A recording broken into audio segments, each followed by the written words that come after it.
Video తీస్తున్నావా? చూశారు కదా, దాదాపు ఈ అబ్బాయి అరుణ్ కుమార్ వయసు 18 సంవత్సరాలు. అయితే దాదాపు 10 సంవత్సరాల నుంచి వీళ్ళు ప్రయత్నం చేస్తున్నారు, పింఛన్ రావటం లేదు. అంటే నెలకు సుమారుగా 6,000 రూపాయల పింఛన్ వీళ్ళు పోగొట్టుకున్నారు. చాలా నిరుపేదరికంలో ఉన్నటువంటి కుటుంబం వీళ్ళు.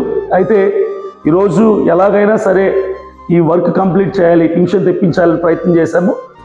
ఒక నెలన్నర క్రితం నేను వచ్చి దీని గురించి వీడియో చేశాము, కానీ నేను దీని మీద ప్రయత్నం చేయలేదు. సో ఈరోజు ప్రయత్నం చేయడానికి వచ్చాము.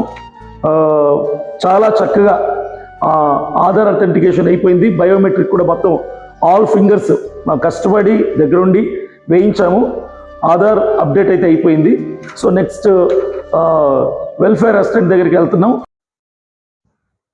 హలో సార్, నమస్తే అండి, వెల్ఫేర్ ఆఫీసర్ గారా? ఎవరన్నా? నా పేరు దారా అభినయ దర్శన్ అండి. నేను భరోసా పార్టీ ఆంధ్రప్రదేశ్ రాష్ట్ర అధ్యక్షుడిని మాట్లాడుతున్నాను.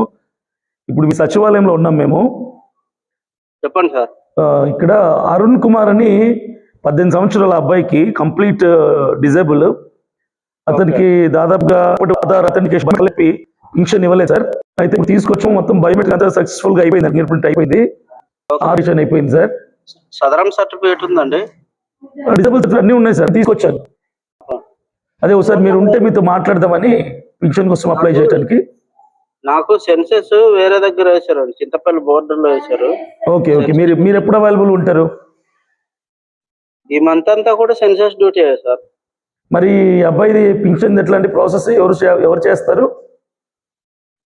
ఇప్పుడు పెన్షన్స్ మనకు కొత్తగా అప్లై చేసుకోవడానికి అవకాశం లేదండి. గవర్నమెంట్ ఇచ్చిన వెంటనే చేద్దాం. అంటే ఎప్పుడు ఇస్తుంది, ఎప్పుడు ఇవ్వచ్చు అంటారు? అది నేనే ఎలా చెప్పగలను సార్, మీలాంటి పెద్దవాళ్ళే అడగాలి గవర్నమెంట్. అంటే ఇప్పుడైతే అప్లై చేయడానికి అవ్వదంటారు? ఇప్పుడైతే మీరు ఇస్తే తీసుకొని ఉంచడమే తప్పించి అప్లై చేయడానికి అయితే అసలు ఏం లేదు సార్ అవకాశం.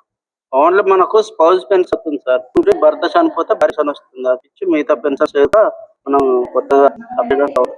అంటే మీకు తెలిసినందుకు అప్రాక్స్ గా 1 month 2 months చేసుకునే అవకాశం ఉంటుంది అని పడతారా పింఛన్?